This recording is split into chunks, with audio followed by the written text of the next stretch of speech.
আমি চিরতরে দূরে চলে যাব, তবু আমারে দেব না ভুলিতে। জাতীয় কবি কাজী নজরুল ইসলামের এই চয়নটুকু চিরভাস্বর হয়ে আছে কুমিল্লাবাসীর হৃদয়ে। গোমতী পাড়ের মানুষের সঙ্গে এক অবিচ্ছেদ্য সম্পর্ক গড়ে উঠেছিল জাতীয় কবির। এখানে বসে সৃষ্টিশীল নানা গান, কবিতা লিখেছেন, জড়িয়েছেন প্রেমে।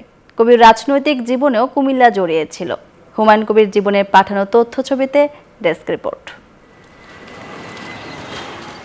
প্রেম, দ্রোহ, মানবতা ও সাম্যর প্রতীক জাতীয় কবি কাজী নজরুল ইসলামের জীবনের বড় একটি অংশ জুড়ে রয়েছে কুমিল্লার নাম। কবি 1921 সালের এপ্রিল থেকে 1924 সালের জানুয়ারি পর্যন্ত 5 দফায় 11 মাস কুমিল্লায় ছিলেন। গোমতী নদীর এপারে প্রমীলা আর ওপারে নার্গিস ছিলেন কবির হৃদয়ের সারথি। এখানে বসে সৃষ্টিশীল নানা গান ও কবিতা লিখেছেন। ব্রিটিশ বিরোধী আন্দোলন করতে গিয়ে গ্রেপ্তারও হন কুমিল্লায়।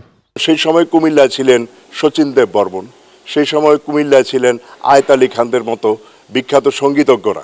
নজরুল এখানে এসে যুক্ত হয়ে কুমিল্লা ওই সময় অনেক বিখ্যাত গান, কবিতা তিনি রচনা করেছেন। তাই নজরুলের সাহিত্যকর্মের একটি উল্লেখযোগ্য জায়গাই হচ্ছে কুমিল্লা। জাতীয় কবির স্মৃতি বিজড়িত অনেক নিদর্শনও রয়েছে এখানে। শুধুমাত্র নজরুলের জন্মজয়ন্তী কিংবা মৃত্যুবার্ষিকী নয়, সারা বছর বাঙালি জাতি যেভাবে নজরুলকে ধারণ করে, এই স্থাপনাগুলোর রক্ষণাবেক্ষণও আপনারা সেভাবেই করুন। এখানে বসে সঙ্গীত চর্চা করেছেন, কবিতা লিখেছেন, গান লিখেছেন। তো এই স্মৃতি বিজড়িত স্থানগুলো কিন্তু এখনো অবহেলিত। কবি নজরুলকে নিয়ে চর্চা ও গবেষণার জন্য কুমিল্লায় প্রতিষ্ঠিত হয়েছে কবি নজরুল ইনস্টিটিউট কেন্দ্র।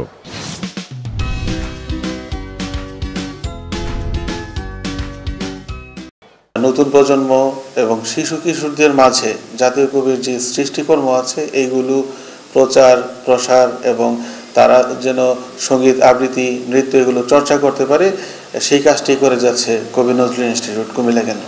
সংশ্লিষ্টরা বলছেন, শ্রদ্ধা আর ভালোবাসায় কুমিল্লায় চির অম্লান হয়ে আছেন কবি Kazi Nazrul Islam. Desk report, news 24।